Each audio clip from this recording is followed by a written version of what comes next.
Dieu soit loué. Jésus est mort pour tous afin que ceux qui vivent ne vivent plus pour eux-mêmes, mais pour celui qui est mort et ressuscité pour eux. C'est le résultat béni. Désormais pour lui, au lieu de pour moi. À partir d'aujourd'hui, pour lui, matin, midi et soir, ainsi nous marchons de jour en jour, ayant pris par la foi cette ferme position. Seigneur, je livre la vieille vie à la croix, je prends ta vie au lieu de la mienne. Beaucoup d'entre nous ont pris une fois cette position, et ensuite, ils l'ont laissé échapper parce qu'ils ne l'ont pas mise en pratique à chaque moment. Ils ont oublié qu'une fois n'est pas assez. Ce doit être portant toujours la mort de Jésus, afin que la vie de Jésus soit aussi manifestée. 2 Corinthiens 4,10. Nous devons garder le fondement de la croix clair et vrai, dès le départ. Les deux aspects doivent aller ensemble, la vie par la mort, et la mort comme la base de la vie, tout le long du chemin. Après avoir pris notre place avec Christ, ce qui veut dire que nous devons abandonner résolument la vieille vie à la mort. Le diable dira, « Tu as dit que tu as été crucifié, n'est-ce pas? Que dis-tu au sujet de ceci ou de cela? N'est-ce pas le moi ?» Alors, nous devons avec à propos dire simplement, « J'ai tout livré à la croix. Dieu dit que je suis mort avec Christ, et sur cette base, je me tiens fermement. C'est ma volonté, mon libre choix maintenant. J'apporte donc à la mort cette manifestation du moi, et en réclame la délivrance. » Ce n'est pas une théorie, ceci a été prouvé. Si nous persévérons sur cette base, moment après moment, nous serons alors amenés sans arrêt en conformité avec sa mort.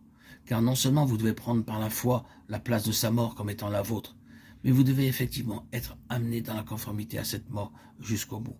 Alors que vous tenez sur le fondement ainsi présenté, l'Esprit de Jésus prendra possession de vous de jour en jour.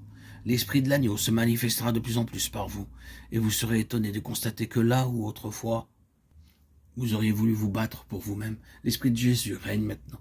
C'est la voie de Dieu pour nous délivrer, sa manière de faire pour nous élever directement hors de nous-mêmes, dans une nouvelle sphère, et de nous conduire à connaître dans une vie pratique l'Esprit et la vie de Jésus. Ignorez-vous que nous tous qui avons été baptisés en Christ Jésus, c'est en sa mort que nous avons été baptisés. Romains 6,3. Après que Dieu a dirigé sa lumière pour nous sonder et nous a montré ce que nous sommes, n'est-ce pas un soulagement intense que de retourner au calvaire?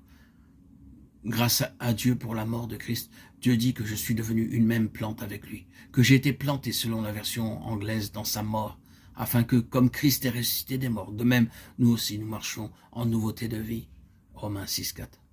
Nous avons été trop occupés avec le côté de l'expiation en tant que règlement de compte, plutôt qu'avec la parole de Dieu qui nous dit que Christ devint malédiction pour nous, nous portant avec lui, nous, les maudits, sur sa croix. Galates 3,13. Oh, qu'il nous emmène plus profondément dans la connaissance de sa croix, afin qu'il y ait plus de place pour la manifestation de sa vie. Nous commettons l'erreur parce que nous en avons une certaine connaissance de penser que nous connaissons tout. Vous dites peut-être avec confiance, j'ai été crucifié avec Christ, mais vous pouvez être sûr que vous n'avez pas encore approfondi sa signification. C'est sur cette seule base que la lumière et la vie de Dieu peuvent couler en nous. Ce n'est que dans la mesure où nous consentons à ce que la mort de Christ agisse en nous, par le Saint-Esprit, que le torrent de sa vie pourra emporter tout ce qui entrave son écoulement. Des fleuves d'eau vive couleront de son sein. Jean 7, 38. Les âmes attendent l'amour de Christ. Nous en parlons et disons « Je vous aime ». Mais combien froid et loin de la réalité est notre amour. Il nous faut l'amour qui, spontanément et inconsciemment, fera que nous nous dépensions pour les autres. Le monde en a besoin. Nous sommes semblables à des vases d'albâtre, avec le parfum à l'intérieur. Ces vases ont besoin d'être brisés